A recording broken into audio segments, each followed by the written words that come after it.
Hutan memiliki peran fungsi yang sangat penting bagi seluruh makhluk hidup karena hutan menyediakan udara dan oksigen yang dibutuhkan oleh manusia, hewan, dan tumbuh-tumbuhan.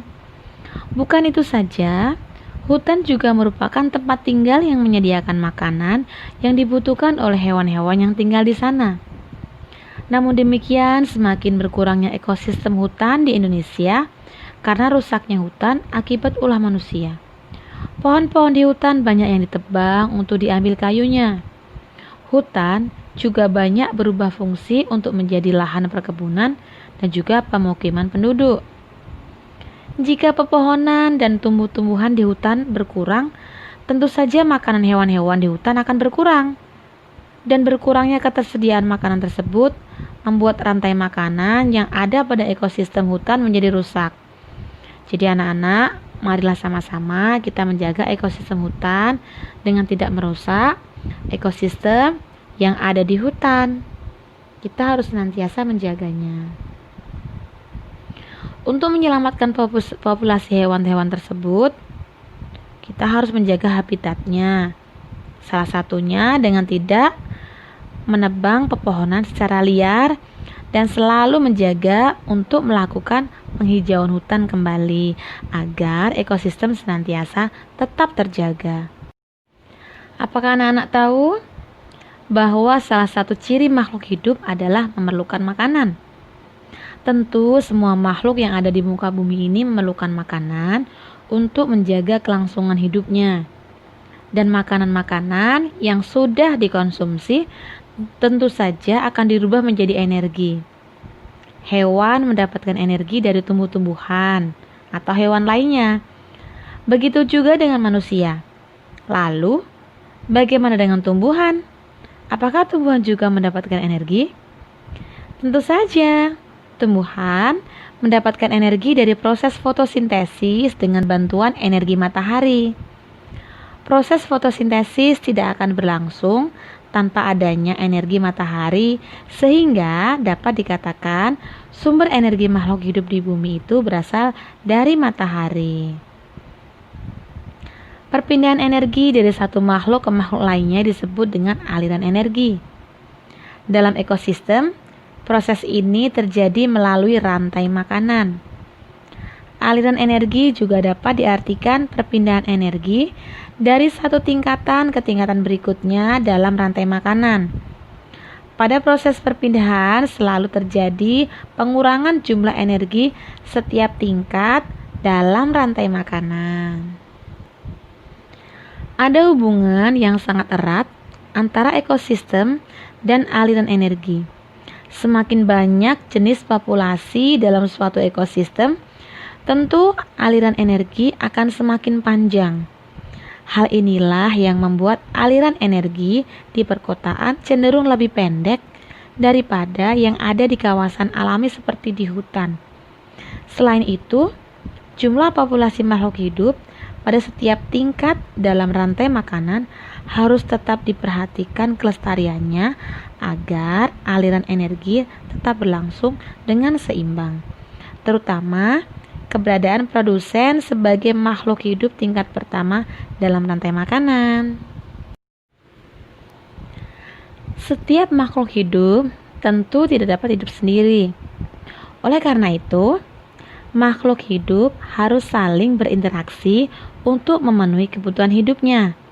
Contohnya kupu-kupu dan bunga yang memiliki hubungan saling menguntungkan.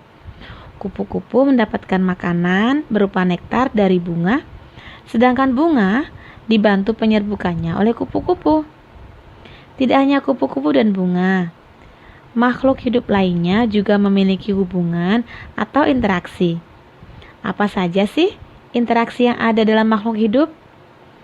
Yang pertama adalah simbiosis. Simbiosis adalah hubungan timbal balik atau interaksi antar kedua makhluk hidup yang berdampingan. Dan simbiosis itu sendiri dibagi menjadi simbiosis mutualisme, komensalisme, dan parasitisme. Yang pertama adalah simbiosis mutualisme. Simbiosis mutualisme adalah interaksi antara dua jenis makhluk hidup yang saling menguntungkan. Contohnya, simbiosis mutualisme yang saling menguntungkan adalah burung jalak dan juga kerbau. Dalam hubungan ini, burung jalak diuntungkan karena mendapatkan makanan berupa kutu yang menempel di tubuh kerbau. Sementara itu, kerbau diuntungkan karena kutu-kutu yang menempel di tubuhnya berkurang, sehingga badannya tidak merasa gatal. Dan yang kedua adalah simbiosis komensalisme. Simbiosis komensalisme adalah hubungan antar dua jenis makhluk hidup yang menguntungkan salah satu pihak, sedangkan pihak yang lain tidak dirugikan atau juga tidak diuntungkan. Contoh simbiosis komensalisme adalah interaksi antara hiu dan juga ikan remora. Ikan remora diuntungkan karena mendapatkan sisa-sisa makanan dari ikan hiu. Dan bagi ikan hiu, keberadaan ikan remora tidak menguntungkan maupun merugikan. Dan yang ketiga adalah simbiosis parasitisme. Simbiosis ini adalah hubungan antara dua jenis makhluk hidup yang hanya menguntungkan salah satu pihak, sedangkan pihak yang lain dirugikan. Contohnya interaksi antara tali putri dengan tumbuhan inangnya. Tali putri diuntungkan karena mendapatkan makanan dari tumbuhan inang, sedangkan tumbuhan inang dirugikan karena makanannya diambil oleh tali putri. Dan yang berikutnya adalah predasi. Predasi adalah hubungan makan dan dimakan antar makhluk hidup. Pada interaksi ini, salah satu makhluk hidup berperan sebagai predator atau makhluk hidup yang memangsa, dan makhluk hidup lainnya sebagai prey atau mangsa. Predasi dapat dilihat dari jenis rantai makanannya, yaitu peristiwa makan dan dimakan antara konsumen 1 oleh konsumen 2, konsumen 2 oleh konsumen 3, dan seterusnya. Dan yang terakhir adalah kompetisi. Kompetisi adalah persaingan antar dua makhluk hidup atau lebih untuk memperebutkan sumber daya yang sama di tempat yang sama. Sumber daya yang diperebutkan adalah makanan, air, maupun tempat tinggal. Contohnya adalah persaingan mendapatkan air antara kelompok zebra dan jerapah di ekosistem padang rumput.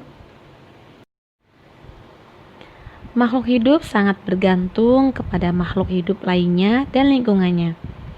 Ketergantungan ini menjadi bagian dari kehidupan di dalam sebuah ekosistem. Pada penjelasan sebelumnya, anak-anak sudah memahami kan tentang rantai makanan? Pada rantai makanan dijelaskan tentang peristiwa makan dan dimakan antar makhluk hidup, terutama dengan urutan tertentu. Dalam kehidupan, beberapa rantai makanan dapat saling berhubungan satu sama lainnya. Beberapa rantai makanan dapat terhubung menjadi jaring-jaring makanan. Oleh karena itu, jaring-jaring makanan diartikan sebagai gabungan dari rantai-rantai makanan yang telah berhubungan dalam suatu ekosistem. Coba perhatikan gambar. Pada jaring-jaring makanan di atas, organisme pada tingkatan pertama atau produsen adalah tumbuhan padi. Organisme yang menduduki tingkat kedua adalah tikus, burung pipit, dan juga elang. Organisme yang menduduki tingkat ketiga adalah ular, elang, dan katak. Dan organisme yang menduduki tingkat keempat adalah ular dan elang. Organisme yang menduduki tingkat kelima atau konsumen puncak adalah elang. Dalam peristiwa makan dan dimakan, baik pada rantai makanan atau jaring-jaring makanan, terjadi aliran energi atau perpindahan energi. Dan ketika suatu makhluk hidup memakan makhluk lainnya, maka terjadi perpindahan energi dari makhluk hidup yang dimakan ke makhluk hidup yang memakan. Namun, Tidak semua energi berpindah. Sebagian energi dalam bentuk panas berpindah ke lingkungan. Coba perhatikan gambar berikut. Dalam rantai makanan di atas, tanaman padi sebagai produsen memanfaatkan energi cahaya matahari untuk melakukan fotosintesis. Proses fotosintesis menghasilkan zat pati yang merupakan sumber energi bagi tanaman padi. Selanjutnya, energi dalam tanaman padi akan berpindah ke konsumen satu, yaitu tikus, ketika tikus memakan tanaman padi. Dan selanjutnya, energi dalam tubuh tikus akan berpindah ke konsumen dua, yaitu ular. Ketika ular memakan tikus, dan selanjutnya, energi dalam tubuh ular akan berpindah ke konsumen tiga, yaitu elang, ketika elang memakan ular. Ketika tikus memakan tanaman padi, ular memakan tikus, atau elang memakan ular. Sebagian energi akan hilang ke lingkungan dalam bentuk panas, karena sebagian energi dilepaskan membuat energi yang ada pada makhluk hidup yang memakan menjadi berkurang. Hal ini menyebabkan jumlah energi yang terkandung dalam konsumen tingkat pertama hingga pada tingkat yang lebih tinggi semakin sedikit. Banyak sekali kegiatan manusia yang mempengaruhi keseimbangan ekosistem. Keseimbangan ekosistem dapat terganggu salah satunya karena faktor manusia. Dan manusia memanfaatkan sumber daya alam yang ada di muka bumi ini untuk memenuhi kebutuhannya. Dan kegiatan manusia dalam memanfaatkan sumber daya alam dapat merusak suatu ekosistem dan berpengaruh pada kehidupan dan ekosistem tersebut. Berikut ini adalah kegiatan manusia yang mempengaruhi keseimbangan ekosistem. Perhatikan gambar berikut. Yang pertama adalah penebangan hutan secara liar. Hilangnya tempat tinggal dan sumber makanan hewan pada tumbuhan, sehingga beberapa jenis hewan dan tumbuhan menjadi langka. Dan berkurangnya pepohonan menyebabkan pasokan oksigen berkurang dan naiknya suhu bumi yang dapat menyebabkan pemanasan global. Yang berikutnya, tidak ada lagi akar tanaman yang dapat menahan hujan sehingga menyebabkan banjir, erosi, dan juga tanah longsor. Dan yang terakhir adalah erosi akan mengikis lapisan tanah yang subur sehingga tanah bisa menjadi tandus. Yang mempengaruhi keseimbangan ekosistem berikutnya adalah penambangan terbuka. Penambangan terbuka dilakukan dengan membuka hutan dan mengambil tanah permukaan untuk mendapatkan mineral dan barang-barang tambang. Kegiatan tersebut dapat menyebabkan kerusakan sebagai berikut. Salah satunya hutan berubah menjadi gurun yang tandus karena lapisan tanah yang subur hilang, sehingga tumbuhan tidak dapat lagi hidup di sana secara subur. Berikutnya, beberapa kegiatan penambangan menggunakan senyawa kimia sehingga menghasilkan limbah, dan limbah tersebut mencemari tanah dan sumber air sehingga tidak dapat digunakan oleh manusia. Dan yang terakhir adalah aliran sungai yang tercemar limbah dapat membunuh ikan dan juga hewan lainnya. Dan yang ketiga adalah pembuangan sampah atau limbah yang sembarangan. Kegiatan manusia dalam kesehariannya banyak sekali menghasilkan sampah dan limbah. Namun demikian, mereka membuang sembarangan yang dapat menyebabkan pencemaran, yaitu tanah dan sungai menjadi tercemar dan mengganggu kehidupan organisme yang hidup di tanah dan juga di air. Bahkan sampah dan limbah dapat membunuh organisme tersebut. Dan berikutnya yaitu tanah yang tercemar limbah dan sampah menjadi tidak subur karena berbahaya bagi kesehatan manusia. Dan jika sumber air tercemari oleh sampah dan limbah, maka manusia akan mengalami kesulitan dalam mencari air. Dan berikutnya adalah jika menggunakan pupuk dan pestisida kimia secara berlebihan. Kegiatan bertani seperti ini juga akan mempengaruhi kelangsungan ekosistem dan akan berdampak buruk bagi lingkungan.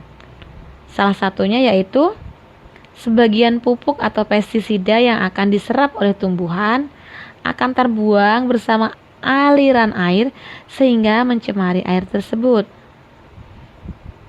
Yang kedua, keberadaan pupuk dalam perairan akan memicu pertumbuhan ganggang dan tumbuhan air sehingga mengganggu ekosistem perairan.